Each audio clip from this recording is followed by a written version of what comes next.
Hello everyone, आशा करता हूँ आप सभी बहुत ही अच्छे से होंगे और आपकी एग्जाम की प्रिपरेशन भी काफ़ी अच्छे से चल रही है। मेरा नाम है केतन और आप सभी का रीजनिंग के इस इंपॉर्टेंट लेक्चर में एक बार फिर से बहुत बहुत स्वागत है। जैसा कि आप सभी जानते हो कि हम लोग रैंकिंग एंड ऑर्डर टेस्ट को पढ़ रहे हैं और इससे पहले हमने रैंकिंग पर टोटल 10 टाइप्स कंप्लीट कर लिए हैं और अब हम देखने जा रहे हैं ये वीडियो का पार्ट नंबर 11, जिसमें हम 11th नंबर कंसेप्ट यानी कि 11th नंबर टाइप की बात करेंगे। ठीक है, बहुत ही ज़्यादा इंपॉर्टेंट होने वाले हैं ये टाइप्स आपके लिए और कहीं ना कहीं पूरी कोशिश मेरी ये रहती है कि हर एक तरह के हर एक वैरायटी के जो क्वेश्चंस होते हैं वो मैं आपके सामने रख सकूं। ठीक है, तो अब ज़्यादा टाइम ना वेस्ट करते हुए फटाफट स्टार्ट करते हैं। तो ये जो आपके सामने ये आप 4 क्वेश्चंस देख रहे हो ये टाइप नंबर 11 पर बेस्ड हैं, लेकिन इन 4 क्वेश्चंस को करने से पहले मैं आपको एक कंसेप्ट को सिखाना चाहता हूँ, तो ध्यान से आप सभी उस कंसेप्ट को सीखेंगे। ठीक है, तो आइए जल्दी से शुरू करते हैं। देखिए, हमें कहा गया कि एक क्लास थी और उस क्लास में टोटल जो बच्चे थे वो थे 12, ऐसा हमें कहा गया। और उस क्लास में 2 बच्चे हैं जिनका नाम है एक का नाम है करण और एक का नाम है राहुल। ठीक है, मतलब 2 बच्चों की हम बात कर रहे हैं। करण और राहुल में ये कहा गया कि करण की जो रैंक है वो 8th है, कहाँ से? लेफ्ट से, और जो राहुल है उसकी रैंक है 7th, वो भी कहाँ से? राइट से। ठीक है, एक चीज़ ध्यान रखिएगा, ये जो मैं आपको कंसेप्ट सिखाने जा रहा हूँ ये हमेशा ओवरलैपिंग केस में लगेगा। ठीक है, ओवरलैपिंग केस का मतलब ये है कि जिन 2 लोगों की रैंक हमको पता होगी आप उनको ऐड करिए। तो जैसे 8 + 7 है तो ये 15 हुआ, है ना? 15 हुआ और ये टोटल से क्या है? कम या ज़्यादा? तो ऑफ कोर्स ज़्यादा, क्योंकि 15 जो रैंक है वो टोटल 12 हमें क्वेश्चन ने कहे तो 12 से तो ज़्यादा होता है ना 15। तो अगर कभी ऐड करने पे, दोनों रैंक्स को ऐड करने पे जो टोटल वैल्यू है वो दी गए टोटल से, क्वेश्चन में जो टोटल दिया गया है उससे ज़्यादा आए तो मतलब आपको भाई क्वेश्चन वाला टोटल सही होगा। तो मतलब ये कैसा केस है बताइए? ये जो आप केस देख रहे हो ना ये एक ओवरलैपिंग केस में काउंट होगा। ठीक है, तो अगर ये ओवरलैपिंग केस है तो हमें इसे ओवरलैपिंग केस को हम बनाते हैं और समझते हैं ध्यान से कि कैसी कैलकुलेशंस हमारी होने वाली है। ये जो नंबर लाइन है इस पे हमें बोल दिया गया कि टोटल जो बच्चे हैं वो कितने हैं? पूरी क्लास में 12 हैं और उसमें 2 लोग हैं जिसमें एक का नाम है, उसका नाम करण। तो करण के बारे में ये कहा गया कि करण की जो रैंक होगी वो लेफ्ट से है, कितनी बताइए? वो लेफ्ट से है 8वीं। और एक बच्चा है जिसका नाम क्या है बताइए? राहुल। राहुल की रैंक जो है वो राइट से है बेटा 7th। ये बात हमको कह दी गई। अब हमसे ये कहता है कि बताइए टोटल बच्चे इनके बीच में कितने बैठे हैं, वो कितने क्या होंगे? यानी कि करण और राहुल और करण के बीच में जो बच्चे बैठे हैं ना हमें वो निकालने हैं। तो मतलब हमारा जो रिक्वायरमेंट है वो ये है कि इनके बीच वाले जो बच्चे हैं वो हम निकाल लें। तो जरा एक बार बेसिक्स तरीके से जाते हैं और देखते हैं कि कैसे होगा। बेटा आपको टोटल 12 पते थे और आपको पता है कि करण की रैंक 8 है, कहाँ से? लेफ्ट से, है ना? तो अगर हम करण की रैंक राइट से निकाल लें तो हम कंपेयर कर पाएंगे चीज़ों को। तो समझते हैं कैसे करेंगे। टोटल अगर हमें पता है और करण की रैंक पता है तो हम टोटल में 1 जोड़ते थे, टाइप नंबर 2 याद कीजिए।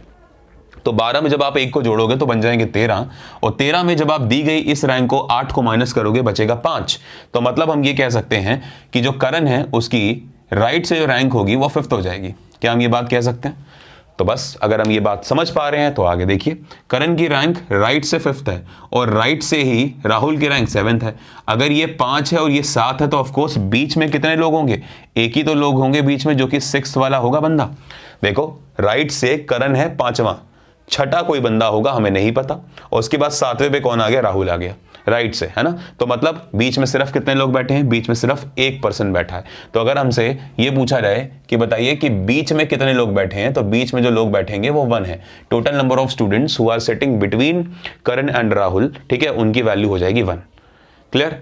अब हम देखने जा रहे हैं कि क्या इस कंसेप्ट को हम किसी और तरीके से भी लगा सकते हैं। तो देखिए ध्यान से समझेंगे। मान लीजिए अभी भी एक नंबर लाइन है, ठीक है, और इस नंबर लाइन में ये रहा करण, ये रहा राहुल। ठीक है, ये करण है बेटा और ये राहुल है। करण की रैंक आपको दी गई है कहाँ से बताइए? ऑफ कोर्स लेफ्ट से, और ये रैंक आपको दी गई है कि ये रैंक है 8वीं। और राहुल की रैंक आपको यहाँ से दी गई है कि रैंक कितनी है बताइए? ये रैंक है 7th। ठीक है, ये बात हमको पता है। ठीक है, ये बात हमको पता थी। अब हमने मान लिया कि बीच में टोटल, इन दोनों के बीच में टोटल x बच्चे बैठे होंगे, ये बात हमने मान ली, अज्यूम कर ली। ठीक है, तो अगर बीच में x बच्चे बैठे होंगे तो हम क्या कर सकते हैं? देखो अगर ये x हैं और ये पूरे 8 थे, देखो इतनी वैल्यू 8 है और बीच में ये जो बच्चे बैठे हैं वो कितने हैं? वो x हैं। तो बची वैल्यू क्या हो गई? यहां से लेकर यहां तक राहुल को मिला के तो वो वैल्यू हो गई 8 - x। समझ में आया? यहां पर अगर हम बात करें कि अगर ये x है और ये वैल्यू पूरी आपको जो दिख रही है वो कितनी है, देखो ये पूरी 7, यहां से लेके यहां तक 7 है ना, ये x है, तो बचे हुए कितने हो गए करण को मिला के 7 माइनस एक्स, करण को मिला के हो गया 7 माइनस एक्स। ठीक है, अब इस पूरे में क्या हुआ, जब हम इस पूरे मेथड को सॉल्व करेंगे तो हमें टोटल अगर चाहिए तो हम क्या करना चाहेंगे, 8 माइनस एक्स प्लस में ये वाला x और प्लस में 7 माइनस एक्स, ये पूरा टोटल देगा और क्वेश्चन के हिसाब से टोटल था 12। जब आप इस एक्सप्रेशन को सॉल्व कर रहे होंगे तो x और माइनस एक्स कैंसिल हो जाएगा, 8 और 7 15 माइनस एक्स बराबर 12, तो x की वैल्यू सॉल्व करने पे आ रही होगी 3। ठीक है, मतलब ये जो बीच में बच्चे बैठे हैं उनकी संख्या क्या हो गई, 3। ठीक, अब आप कहोगे सर ये तो गलत हो गया, क्योंकि सेम क्वेश्चन जब हमने सॉल्व करा ऊपर मेथड में तो आंसर आ रहा था 1, क्योंकि एक ही बच्चा बीच में बैठ रहा था, यहाँ पे बीच में 3 बच्चे बैठ रहे, तो ऐसा कैसे हो गया। तो अब ऐसी कंडीशन में आपको बताना चाहूंगा कि ध्यान से देखिएगा, जब बेटा आपने ये 8 माइनस एक्स लिखा ये, तो उस कंडीशन में आपने करण को ऐड करा हुआ है। ठीक है, देखो कैसे, एक्स तो यार ये बीच के बंदे हैं ना जो ये बैठे हैं, ये बीच वाले ये एक्स हैं, लेकिन 8 जो रैंक है वो तो करण से है, करण से लेके पूरी यहां तक। आपने जो 8 माइनस एक्स करा उसमें आपने ये x माइनस कर दिया, तो आप यहां तक तो आ गए, उसमें आपने राहुल को ले चुके हो, लेकिन ये करण भी तो है, करण को आपने काउंट कर लिया। ऐसे ही जब आप 7 माइनस एक्स ले रहे थे ना, तो उस कंडीशन में आपने राहुल को भी ले लिया था, यानी कि करण और राहुल की रैंक एक बार और ऐड हो चुकी है, इसलिए आपको अपने x के आंसर में 2 को माइनस करना पड़ता है, और अब आप अपना आंसर करोगे यहां पर 1। समझ में आया? मतलब अगर आप इस मेथड से जाना चाहते हो तो आपको ये काम करना है, नहीं तो ट्रेडिशनल से जाना चाहते हो तो फिर यहां पे 8 माइनस एक्स नहीं, 8 माइनस एक्स माइनस 1, और यहां पे 7 माइनस एक्स माइनस 1 और x। अभी जब आप इस पूरे को सॉल्व करोगे सीधा आपका आंसर x बराबर 1 आएगा। लेकिन मैंने आपको यह बात समझानी चाहिए कि ये 2 क्यों माइनस करा, क्योंकि हम यहीं से ट्रिक को यूज करने जा रहे हैं। समझ में आया आपको? तो उम्मीद करता हूं ये चीज क्लियर हो गई होगी। अब हम डायरेक्ट ट्रिक के ऊपर बात करेंगे कि हम कैसे निकाल सकते हैं। देखिए, इसको रब कर दूं मैं, ठीक है, आप सभी ने नोट कर लिया होगा इसको। चलिए, अगर हम इसको सॉल्व करें एक दूसरे तरीके से, जिसको ही एक्चुअली में हम ट्रिक कह रहे हैं, तो उस ट्रिक में क्या क्या चीजें यूज होंगी उसको ध्यान से समझिए। ट्रिक ये कहती है कि आपको रैंक 1 ऐड करनी है, रैंक 2 ऐड करनी है, माइनस करना है आपको टोटल, और उसमें आपको 2 और माइनस कर देना है, ये आपका आंसर है। ठीक है, मतलब R1 की वैल्यू आप जानते हैं 8 थी, R2 की वैल्यू आप जानते हैं 7 है, टोटल की वैल्यू 12 थी माइनस 2। जब आप सॉल्व कर रहे होंगे 15 में 14 गए, 1 आपका आंसर। बिना किसी ज्यादा प्रॉब्लम क्रिएट किए अपने लिए हमने अपना आंसर चुपचाप निकाल लिया। मतलब हमें डायग्राम्स बनाने की कोई नीड नहीं है। ठीक है, तो अब मैं आपको ये चीज सिखाना चाहता था कि यहां तक तो आप कर लोगे, लेकिन ये 2 क्यों माइनस किया गया ना, ये 2 के पीछे मैंने आपको नीचे वाला कंसेप्ट सिखाया था। क्यों? क्योंकि इन 2 में होता ये है बच्चों कि जो करण है और जो दूसरे नंबर पे राहुल है ना, उन दोनों की जो रैंक होती है ना उसको ऐड कर लिया जाता है 2 बार, इसलिए वो 2 माइनस करने जरूरी थे। अभी क्लियर हो गया अच्छे से? तो अब हम क्या करेंगे, हम इस मेथड को डायरेक्टली यूज करने जा रहे हैं क्वेश्चंस के अंदर। ध्यान से देखो, और ये काफी ज्यादा इंपॉर्टेंट होने वाला है आपके लिए। R1 प्लस R2 माइनस में टोटल प्लस में 2। ठीक है, तो मैं इस फॉर्मूले को लिख दे रहा हूं, R1 plus R2 minus total और माइनस 2। ठीक है, याद रखिएगा ये क्या देगा, ये बीच में बैठे हुए स्टूडेंट्स की संख्या देगा। बीच में जो स्टूडेंट्स बैठे हैं ये उनका नंबर आपको दे देगा। ठीक है, ये ध्यान रखिएगा। चलिए पढ़ते हैं क्वेश्चन को। कहा गया कि Suresh is 27th from the left and. ये जो सुरेश है ना वो 27वां है, कहां से बताइए, लेफ्ट एंड से। ठीक है, और रमेश जो है is 27th from the right and. Ramesh जो है वो 27 है राइट से। बहुत अच्छा। If total number of students, ठीक है, is 49, तो find total number of students sitting between Suresh and Ramesh. ठीक है, तो वही वाला क्वेश्चन है ना, तो क्या करेंगे, दोनों रैंक्स को जोड़ देंगे। दोनों रैंक्स इत्तेफाक से आपको 27 और 27 दी गई हैं, टोटल की वैल्यू 49 दी गई है, 2 को माइनस कर देंगे। जब आप इसको सॉल्व करोगे ये वैल्यू बनती है 54, जब आप इसको सॉल्व करोगे ये वैल्यू बनती है 51, आंसर आ जाएगा आपका 3। समझ में आया? अच्छा, ये मत कर देना 49 माइनस 2 आप 47 कर दो, यहाँ पे गलत हो जाएगा, क्योंकि जब आप इसको माइनस, भाई माइनस माइनस क्या होता है, प्लस होता है ना, तो माइनस माइनस प्लस होके 51 बना और साइन बड़े वाले लगेगा। तो ये ध्यान रखना, पता लगा आप वहां पे 47 कर दो, आपका आंसर आ गया 5, तो काम खराब हो जाएगा। ठीक है, मतलब आंसर आप कुछ और कर दो, तो वो चीज मत करना। ओके चलो, तो समझ में आ गया आपको। नेक्स्ट क्वेश्चन देखते हैं क्या कह रहा है कि Karan is 14th from the right end. इस बार करण की बात हो रही है और करण 14वां है, कहां से बताइए, राइट एंड से। फिर पारस की बात हुई, पारस जो है is 20th from the left and, ठीक है। If total number of students in the class is 30, okay, find total number of students present in the class. इसने बोला find total number of students present in the class, ठीक है, कि class में कुल कितने लोग बैठे हैं ये बात बता दीजिए। समझ में आया? तो अब ध्यान से देखेंगे। देखो हमसे कहा गया कि 14, तो एक रैंक 14 पता है, दूसरी रैंक हमको क्या पता है बताइए, 20 पता है, और माइनस टोटल हमको पता है 30, माइनस कर देंगे हम यहाँ पर 2। तो जब आप ये काम करोगे तो 14 और 20 हो गए आपके कितने बताइए, 34, और माइनस हो गया 32, आंसर आ गया 2। मतलब 2 बच्चे बैठेंगे इन दोनों के बीच में, 2 बच्चे इन दोनों के बीच में बैठेंगे। अब आप देखो ध्यान से, अब क्योंकि हमें टोटल बच्चे पूछे गए हैं तो टोटल तो हमको पता ही था, ठीक है। प्रेजेंट इन द, ये क्वेश्चन थोड़ा सा गलत हो गया यहाँ पे, total number of students present in the class नहीं, प्रेजेंट बिटवीन देम।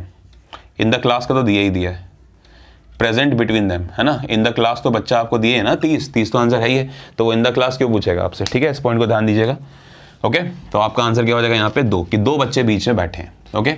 और ये भी ध्यान रखना कि दोनों रैंक को ऐड करने पे जो टोटल होगा, दोनों रैंक को ऐड करने के बाद जो टोटल आएगा ना, वो क्वेश्चन में दिए गए टोटल से हमेशा ज्यादा होना चाहिए, ठीक है। ये ध्यान रखना, तभी ओवरलैपिंग का केस लगता है। आगे देखो क्या कह रहा है, कशिश is 16th from the right and, ठीक है, and Gaurav is 13th from the left and. कशिश का किसी पंक्ति में 16वां स्थान है और गौरव का उसी पंक्ति में 13वां स्थान है। Total number of students sitting between them, ठीक है, आपको बताने हैं कि उनके बीच में कुल कितने बच्चे बैठे हैं, ठीक है। If the strength of the class is 34, यदि उस पूरी कक्षा में 34 बच्चे बैठे हैं, तो बस खत्म होगी बात। आप क्या करोगे, 13 को ऐड करोगे, आप क्या करोगे, 16 को ऐड करोगे, ठीक है। लेकिन अब आपको ध्यान ये देना है कि टोटल जो बच्चे हैं वो कितने हैं, 34। तो ऐसी कंडीशन में क्या हुआ, देखो 13 और 16 को जब आप जोड़ोगे ना तो आपका आंसर आएगा 29, और यहां पर आंसर आ रहा है 34। तो ये बात अपने में ही गलत हो गई। गलत क्यों हो गई, क्योंकि दोनों रैंक को ऐड करने पे, अभी मैंने आपको थोड़ी देर पहले बताया कि जब आप दोनों रैंक को ऐड करो और जो एडिशन आएगा वो दिए गए टोटल से अगर ज्यादा है तब तो ओवरलैपिंग केस बनेगा, और अगर ज्यादा नहीं है तो फिर सिंपल केस आप बनाइए, ठीक है। तो यहां पे सिंपल केस बनेगा, बिकॉज ये क्वेश्चन हो गया यहां पर गलत, है ना। क्वेश्चन का मतलब ये कंसेप्ट यहां पर फेल हो गया। तो ऐसी कंडीशन में हमको क्या करना पड़ेगा, देखो हमने ये पूरा ऐसे बना दिया, ठीक है। अब हमें क्या बोला गया, कशिश is 16 from the right and. कशिश जो है वो 16 है, कहां से बताइए, राइट एंड से। तो अब आप देखो, मान लीजिए कि यहां पे ये जो वैल्यू है ये कशिश की है, क्योंकि हमें पता है कि ओवरलैप पे पॉसिबल नहीं है, इसलिए हम सिंपल केस ले रहे हैं। तो कशिश की रैंक राइट एंड से आपको पता है कि 16 है, और दूसरा जो नाम है वो है गौरव। तो गौरव की जो रैंक है वो लेफ्ट एंड से आपको, I guess Gaurav is 13 from the left end, yes वो कितना है, वो है 13। तो गौरव की रैंक आपको यहां से दे दी गई 13, ठीक है। ये 13 था और ये 16 था, और टोटल बच्चे भी बता दिए गए हमें क्लास में कि वो हैं कितने, 34। तो अब हमसे कहता है कि बीच में बताओ कितने लोग हैं। तो बहुत आसान है, देखो आप गौरव को मिलाकर हटाओ तो आपको 13 हटाने पड़ेंगे, कशिश को मिला के आप हटाओगे आपको 16 हटाने पड़ेंगे। मतलब आपको क्या करना है कि 13 + 16 इन दोनों को जब आप ऐड करोगे तो आपका बनता है 29। इन 34 में से आप 29 को माइनस कर दोगे, आपके पास जो आंसर आएगा वो कितना आएगा बताइए, आपका आंसर आएगा 5। यानी कि 5 बच्चे होंगे, 1 2 3 4 5, वो इनके बीच में बैठे। तो हम इसकी ट्रिक कैसे लगाएंगे कि ऐसी कंडीशन में हम ये फॉर्मूला ना लगा के, बल्कि क्या फॉर्मूला लगाएंगे, देखो हम ऐसी कंडीशन में फॉर्मूला लगाएंगे टोटल माइनस रैंक 1 + रैंक 2, ठीक है। आपका ऐसी कंडीशन में ये फॉर्मूला लगना चाहिए जब हमको मैक्सिमम वाला केस पता है तो, और ये वाला केस कब लगेगा, जब आपको ओवरलैपिंग केस दिया गया है। इस पॉइंट को ध्यान रखेंगे आप, ठीक है। ओवरलैपिंग केस में ये लगा देना, मैक्सिमम के केस में ऊपर वाला लगा देना। आंसर क्या हो जाएगा 5, क्योंकि 34 में से दोनों रैंक्स को जोड़ के माइनस कर दिया, हमारा आंसर आ गया। क्लियर आप सभी को, चलिए बहुत बढ़िया। अगला क्वेश्चन करते हैं, समझो ध्यान से। अगला क्वेश्चन कह रहा है कि Asim is 12th from the top, ठीक है। आसिम जो है वो 12 है, कहां से, टॉप से, ठीक है। Asim is 12th from the top and and Rashmi is also 17th from the top and. इस बार दोनों की जो रैंक है ना वो एक ही एंड से हमको पता है, ठीक है। तो देखो इसको बनाते हैं जरा, इस क्वेश्चन को देखिए। मान लीजिए कि ये टॉप एंड था, तो इसमें एक जगह है आसिम, ठीक है, और क्योंकि रश्मि की रैंक ज्यादा है तो ऑफकोर्स रश्मि नीचे आएगी आसिम से भी, ठीक है, ये पॉइंट आपको ध्यान रखना है। रश्मि ऊपर नहीं जा सकती बिकॉज आसिम की रैंक ऊपर से कितनी है, देखो 12वां, ये रैंक 12 है अगर, तो ऑफकोर्स उस रश्मि की रैंक अगर दी गई है आपको 17, तो ऑफकोर्स रश्मि आसिम के ऊपर नहीं आ सकती, रश्मि को आसिम से नीचे आना पड़ेगा। कहता है find total number of students sitting between them, बताइए कि इन दोनों के बीच में कितने लोग बैठे हैं, मतलब यहाँ पे कितने लोग बैठे हैं वो आपको निकालना है। ठीक है, also find the rank of Rashmi from the bottom. ठीक है, आपको ये भी बताना है कि रश्मि की जो रैंक होगी वो नीचे से क्या होगी, if total number of students sitting in the class is 40। तो ठीक है, कोई इशू नहीं है। अब देखो, अगर ये रैंक 17 है और ये रैंक क्या है 12, तो अगर हमें बीच के बच्चे निकालने तो हम कैसे निकालेंगे, देखो 13, 14, 15, 16, उसके बाद 17 आ गई रश्मि, तो मतलब बीच में कितने बैठे, सिर्फ 4 ही तो बच्चे बीच में बैठेंगे, सिंपल सी बात है। ठीक है, 4 ही बच्चे बीच में बैठेंगे, सिंपल सी बात है। ऐसी कंडीशन में हम क्या करते हैं, 17 - 12 - 1। ठीक है, ऐसी कंडीशन में जो हमारा आंसर होता है वो पता क्या होता है, इसमें हम करते हैं R1, ठीक है, -R2 - 1। ठीक है, ये ध्यान रखिएगा। ऐसी कंडीशन में जो आपका फॉर्मूला लगता है वो R1 - R2 - 1 लगता है। ठीक है, जिसमें R1 की वैल्यू ऑफ कोर्स बड़ी वाली होनी चाहिए। तो 17 में आप 12 और 1 और माइनस करोगे, यानी कि 13 माइनस करोगे तो आपका आंसर सीधा 4 आएगा। समझ में आया? ये कब होता है, जब आपके एक सेम एंड से रैंक्स आपको दी जाती हैं। ऊपर वाले क्वेश्चंस में क्या था, यहाँ इस वाले फॉर्मूले में एंड्स जो होते हैं वो अलग अलग होते हैं। समझ में आया? एक राइट एंड है तो एक लेफ्ट एंड है, इस तरह से। चलिए, फिर हमसे एक बात और बोली गई कि क्लास में टोटल 40 बच्चे हैं, मतलब ये जो क्लास है ना ये बहुत बड़ी है।